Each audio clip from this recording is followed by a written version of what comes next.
Hello, I'm Jennifer Howard with the Archive of American Television. Today is June 26, 2002, and it is my pleasure to be interviewing Phil Roman in Los Angeles, California. Great. All right, now as we get started, we'd like to take about 10 minutes to get some information about your early years and influences. Sure. So we usually start off with, what was your name at birth? My name was Philip Roman. Did you have any nicknames? A lot of them. But, my brothers called me different nicknames, but none of them stuck. I'd rather not think of them anymore. When were you born? I was born in 1930, December 21st, 1930, in Fresno, California. What was your father's name? Pedro Roman, and he was from Mexico. And what did he do? He was a laborer, and I was born during the Depression, right at the very beginning of the Depression, and jobs were very scarce, so there was a lot of working in the fields around Fresno, picking grapes and that kind of work. Eventually, he worked in a winery, became the cellar foreman, but during the Depression was whatever job he could get. What was your mother's name? Enriqueta Roman. So she was also from Mexico. And so they both met in Fresno and were married there, and I was born there. How many siblings did you have? I have 4 brothers, and I'm the oldest.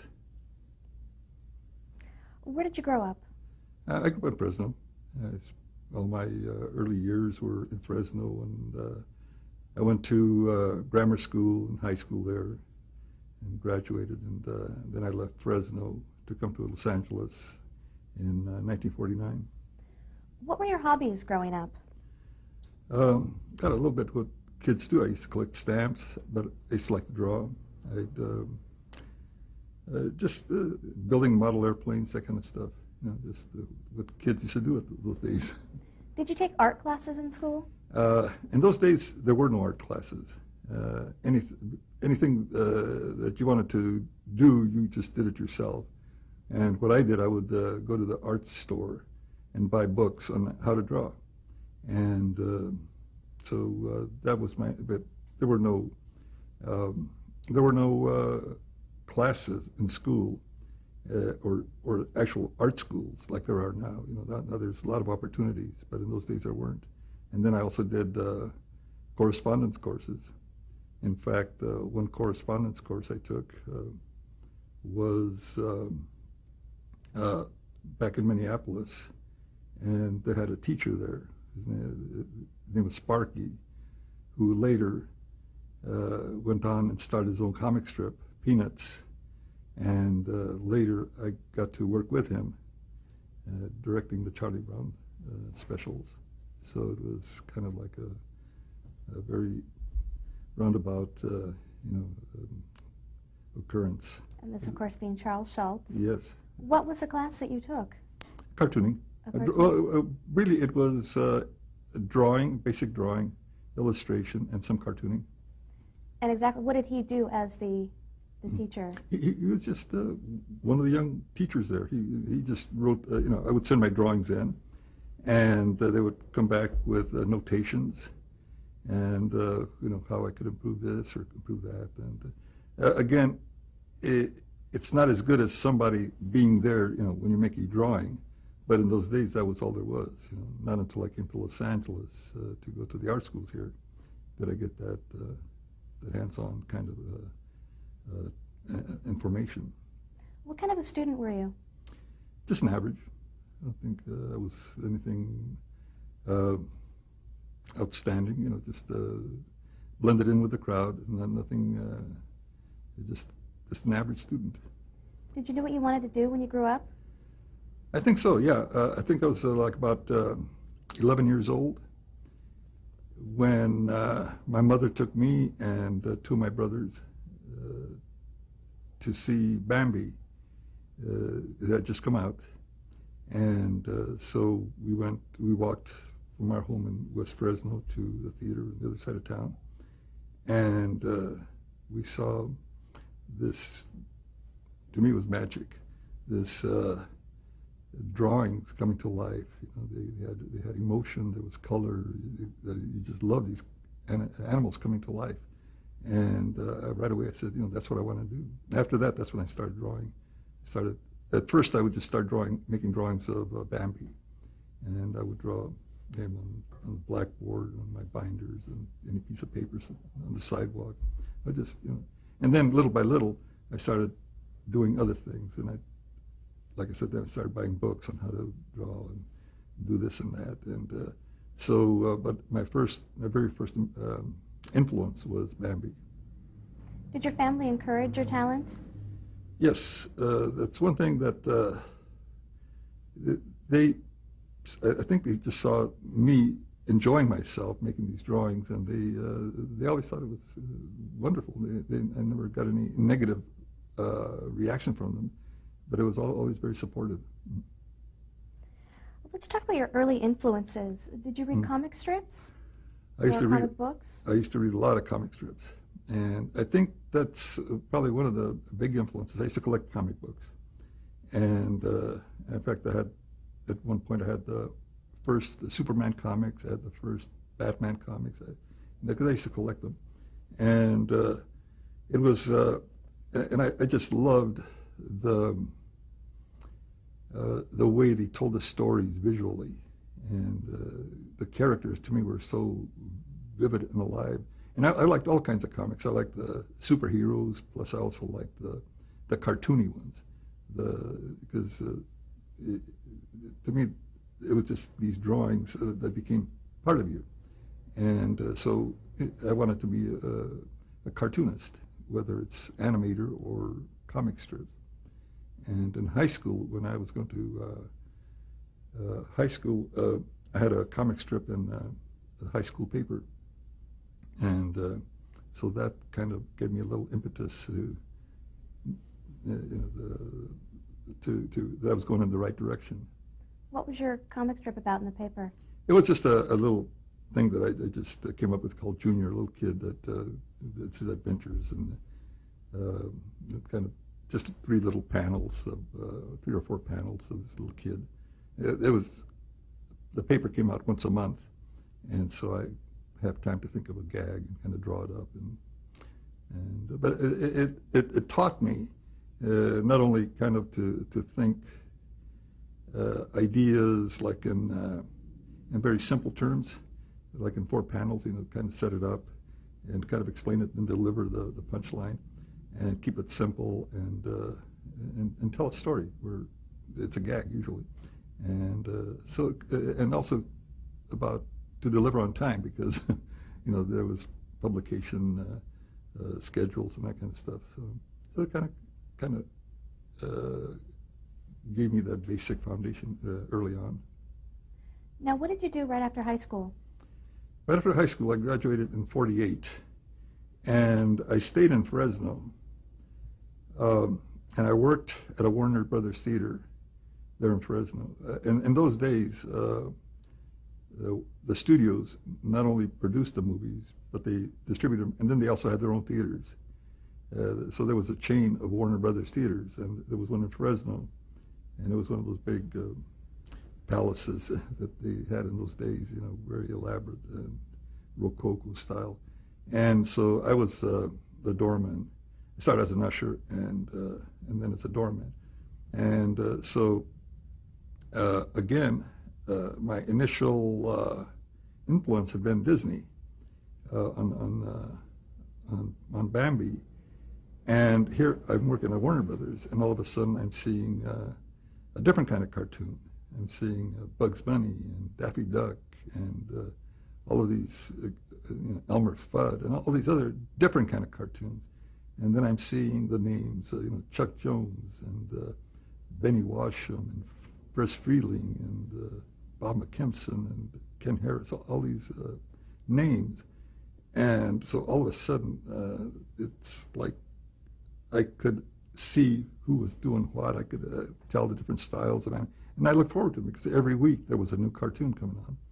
And I looked forward to that. So that was my first experience in other kinds. So, there was a fellow working at the theater there. And again, I used to do little sketches and cartoons. And he says, he was older. You know, here I was, maybe 17, 18 years old. And he'd already been around out in the world. To me, anybody who'd been out of Fresno had been out in the world. And he'd been to Los Angeles and up and down the state. And he said, he was 24 years old. And he said, you should go to school. There's art schools in Los Angeles that you probably should go there and, kind of improve and better, develop your talent. And in those days, I just, any little bit of encouragement just kind of fueled my enthusiasm and everything. So I did. I quit my job, and I came to Los Angeles. And but what I did first, I got a letter recommendation from my boss there at Warner Brothers in Fresno, and he wrote a letter recommendation. So when I came to LA, I came with $60 in my pocket, and so I showed the letter recommendation to the manager at the Warner's Theater downtown, the Warner's Hill Street Theater, and so I got hired. So I arrived the next day. I had a job, and so I was an usher and doing the usual things that I had been doing back in Fresno. And so then I didn't know art school, so I just looked into the yellow pages for art schools. And so there were quite a few of them, but there's one that said animation. And so I called them, and they were in Hollywood. It's a Hollywood Art Center school. And so I came all the way from downtown, and it was on Highland in Franklin at the time. It's an empty lot there right now. But so when I met the people that take the applications and everything, and they brought the owner of the school, Mr. Lovins, Henry Lovins, to come in and meet me. And I don't know, I guess I just looked like I was very enthusiastic or something, because they either felt sorry for me or something, but they took me in. Most of the students at those days there were guys that had been in the service, and they were going to school there on the GI Bill. And so, like, I didn't have enough money. I just gave like $30 down, and then I was making $30 a week. So half of that I gave as my tuition, and then to make up the difference, I would have to work after school a couple of hours a week, a couple of hours a day, and then go work at night all the way downtown. So, and those days the transportation was pretty good, because the red cars were running all the way down, and it was fairly easy to get around. So that's what I did, and then one of the teachers in that school, again, these are the kind of things that kept running through my life, and coincidences and things like that. The teacher that was the cartoon and animation teacher, his name was Ted Bonnickson, and he had been a Disney animator.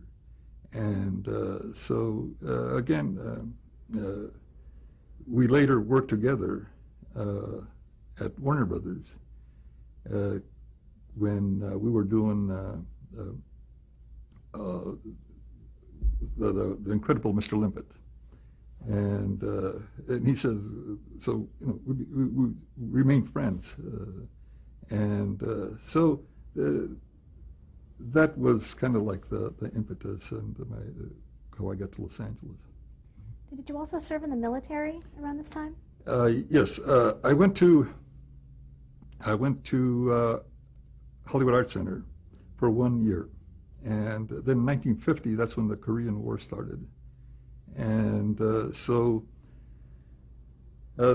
late, about August or something like that, September, I went back to Fresno to register for the draft. And so then I started working at the theater there, just to see when I would get called, and at the theater where I had worked at before. And in the meantime, I decided rather than wait to be called, I decided to enlist into the Air Force. And so then I joined the Air Force for 4 years. And I spent the time when I went to radio school. They sent me to radio school in St. Louis, outside of St. Louis, Belleville. And then the Korean War was going on, so they sent me to France. Not too shabby duty. And so I spent 2.5 years in Europe, in Fontainebleau, France, and then near Munich, and then finally in Trier, Germany. And so I spent, like say, 4 years in the military. And then when I came back to Los Angeles, and then I decided to, since I could qualify for the GI Bill,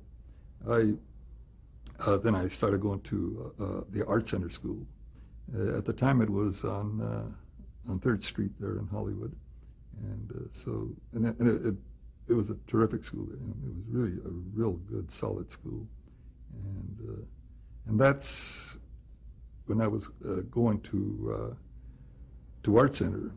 Is one day one of the fellas, one of my classmates, came in and said, Disney's is hiring.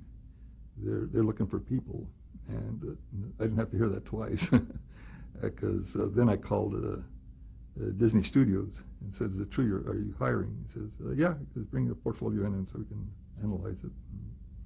Well, now before we move on to Disney, there's a question we always ask our interviewees. What was the first time that you saw television?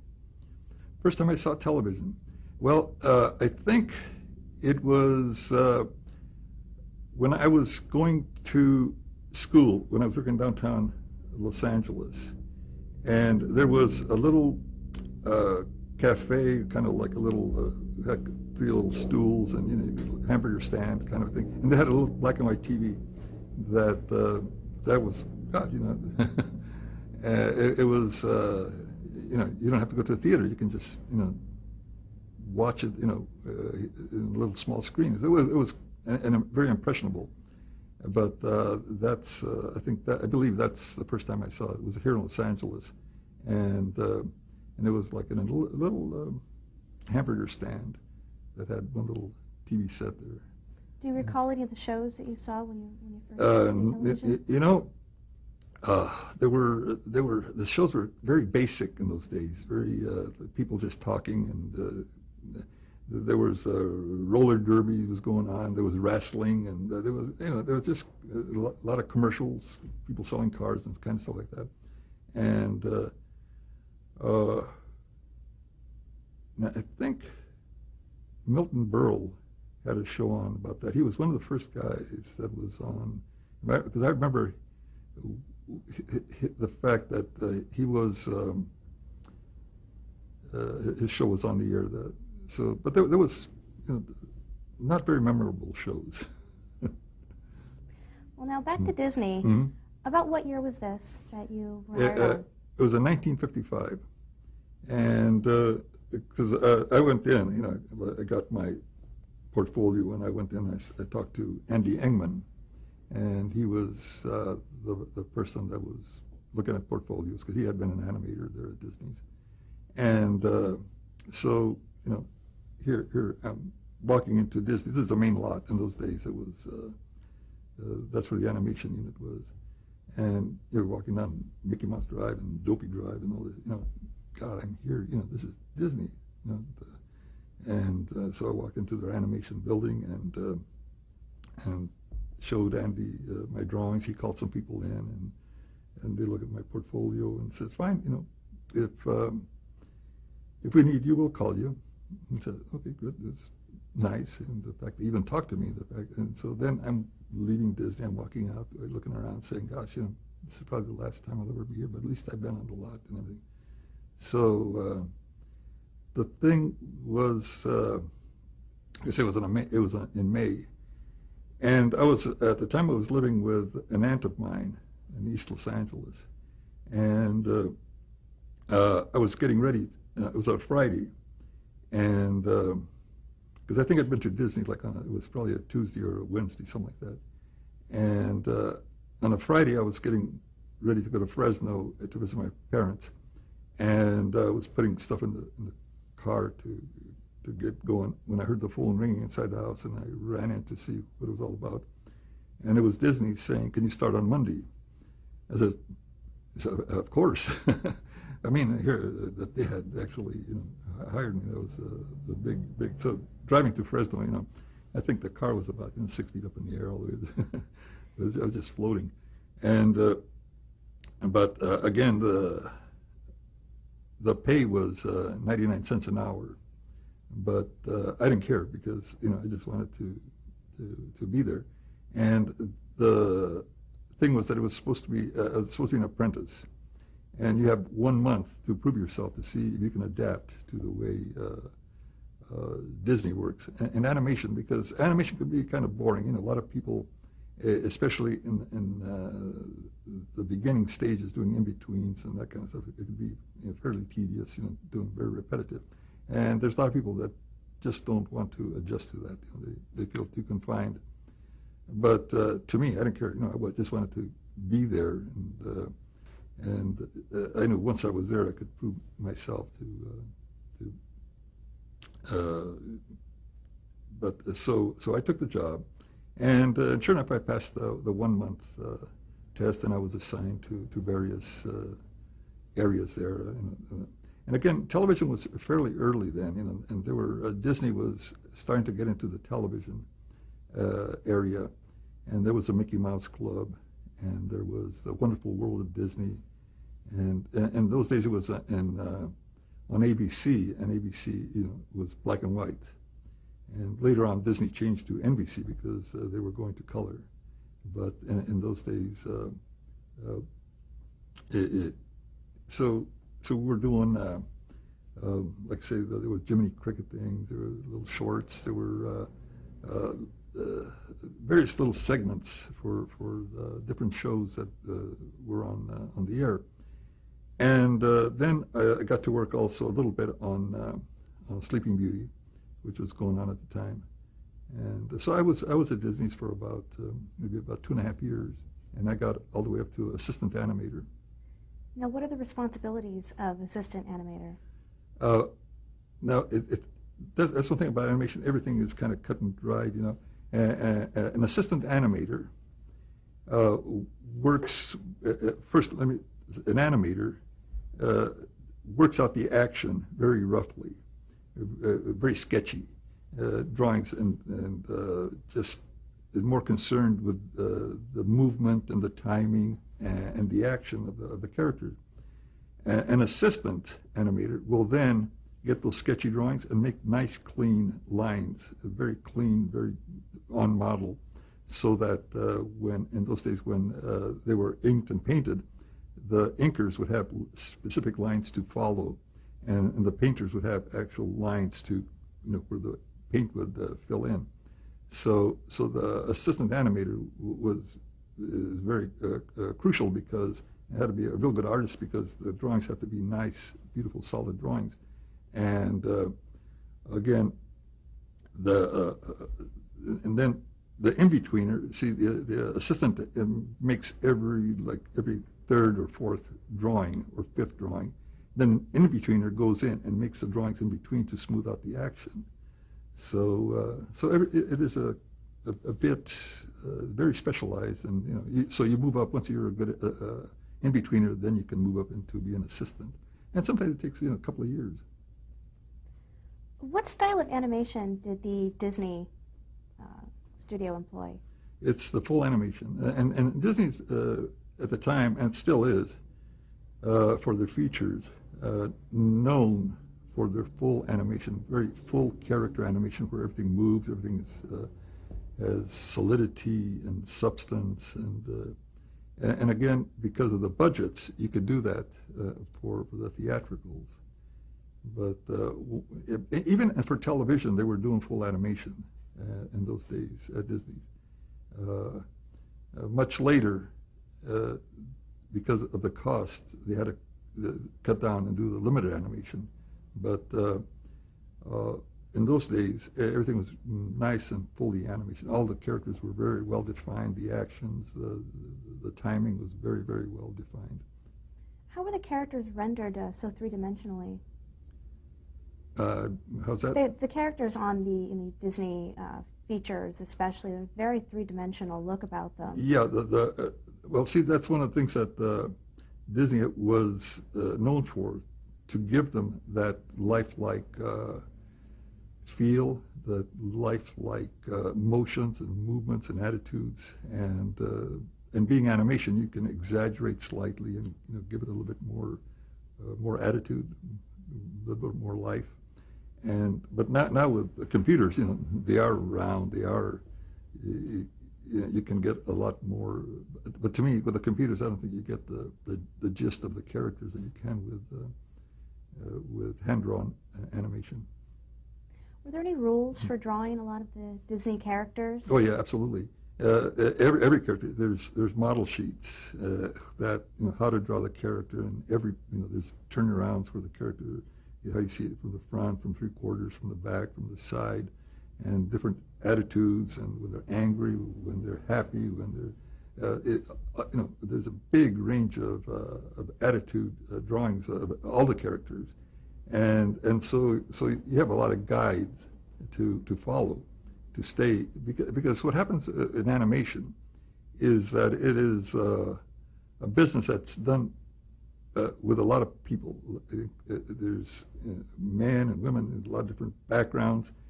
And the thing is, when you see the film, it's got to look like it was done by one person. It's got to have that unity of the cohesion of drawing and of style and of timing.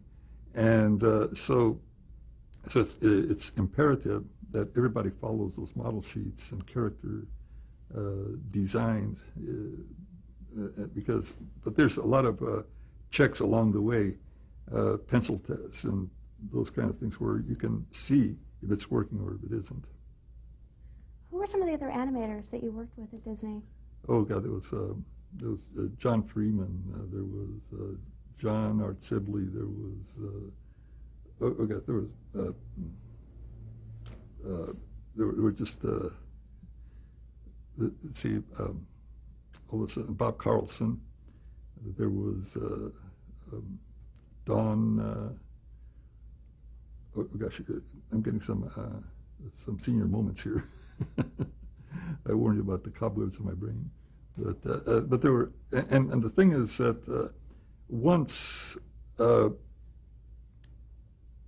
animation, the television business blossomed out, a lot of those Disney animators went on and worked at different television studios. Guys like Hal Ambro, George Nicholas, guys like that.